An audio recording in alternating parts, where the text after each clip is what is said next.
Assalamualaikum dan selamat sejahtera semua. Hari ini saya, Nur Saibah binti Kamarul Zaman dan pasangan saya, Nur Syafazila Anura akan berkongsi tentang item-item ujian iaitu objektif pengajaran dan kelemahan yang kami dapati dalam peperiksaan akhir tahun Pendidikan Islam tahun 6. Jadi, untuk sesiapa yang ingin lihat bersama soalan, boleh scan QR code tersebut. Seterusnya, saya akan serahkan kepada pasangan saya.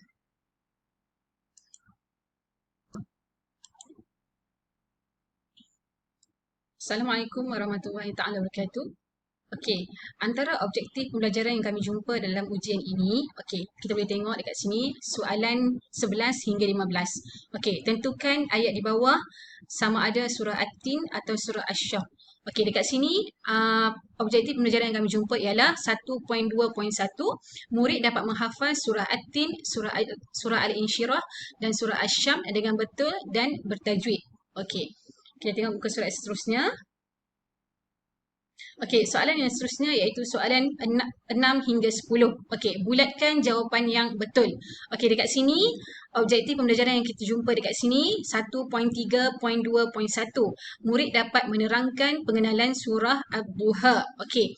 Seterusnya objektif yang kedua ialah 1.3.2.3, murid dapat merumuskan pengajaran surah Ad-Duha dan menghubung kaitkan dengan kehidupan seharian, iaitu di soalan nombor 8. Okey. Okey, seterusnya bahagian yang seterusnya iaitu bahagian akidah. Soalan nombor 21 hingga 25. Antara objektif yang kami dapat ialah 3.1.1 iaitu murid dapat menerangkan pengertian Allah bersifat Sami', iaitu soalan nombor 21. Yang kedua, 3.2.1 iaitu murid dapat menerangkan pengertian Allah bersifat Basar, iaitu soalan nombor 22. Okey, seterusnya 3.5.3, murid dapat menghuraikan dalil nakli nama Allah Zuljalali wal Ikram dan ertinya, iaitu soalan nombor 25. Okey, yang seterusnya ibadah. Okey, dalam ibadah soalan nombor 26 hingga 30. Okey. Antara objektif yang kami jumpa ialah 4.1.1, murid dapat menyatakan maksud puasa, iaitu pada soalan 26 hingga ke 30. Okey, seterusnya 4.1.3, murid dapat menjelaskan syarat-syarat wajib puasa dan syarat-syarat sah puasa. Okey, yang seterusnya 4.1.5, murid dapat menganalisis perkara-perkara yang membatalkan puasa. Okey. Objektif yang seterusnya ialah soalan nombor 33 hingga 35.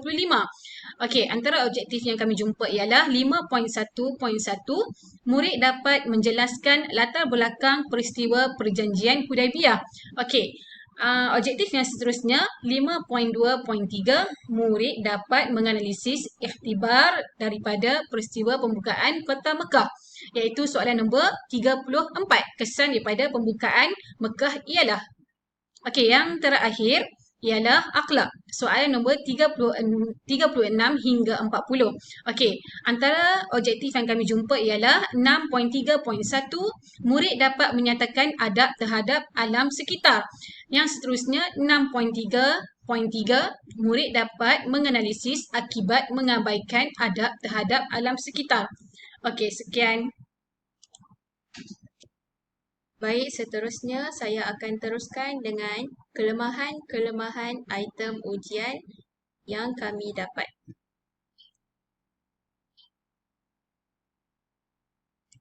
Okey. Kita tengok di sini soalan nombor 1 hingga 5. Ayat tidak disertakan dengan baris. Maksud di sini, soalan di sini tidak disertakan dengan baris Al-Quran. Jadi, soalannya tidak jelas. Kedua, isi tempat kosong terlalu banyak dalam satu pernyataan. Dalam dua baris ini terdapat 1, 2, 3, 4, 5 tempat kosong. Jadi kita tengok balik dalam prinsip yang perlu kita ikut untuk membuat soalan isi tempat kosong, iaitu pernyataan ayat hendaklah ditulis secara padat, jelas dan tidak berbunga-bunga supaya pelajar dapat memahaminya dengan baik. Prinsip kelima, elakkan daripada meninggalkan terlalu banyak ruang kosong dalam sesuatu pernyataan ayat supaya soalan tidak menjadi terlalu susah. Seterusnya, kelemahan yang kedua, perkataan kerana berulang. Kita tengok di soalan nombor 9, setiap jawapan di sini terdapat perkataan yang sama. Jadi, kita tengok balik kepada prinsip yang perlu ikut. Perkataan sepunya tidak diulang-ulang dalam setiap jawapan pilihan, tetapi dimasukkan dalam badan soalan. Okey, yang ketiga, padanan jawapan dan soalan bersebelahan. Pada soalan 16 hingga 20, ini adalah soalan jenis padanan. Akan tetapi, soalan dan jawapannya berada di sebelah. Jadi, terlalu senang untuk murid untuk menjawab. Kita tengok pada prinsip nombor 3, aras kesukaran bagi setiap perkaitan perlu setara seperti bilangan perkataan supaya setiap perkaitan mempunyai aras kesukaran yang sama. Janganlah kita buat soalan terlalu senang sangat atau terlalu sukar. Semuanya perlu ikut kesesuaian. Okay, seterusnya, tempat yang dikosongkan berada di tengah ayat.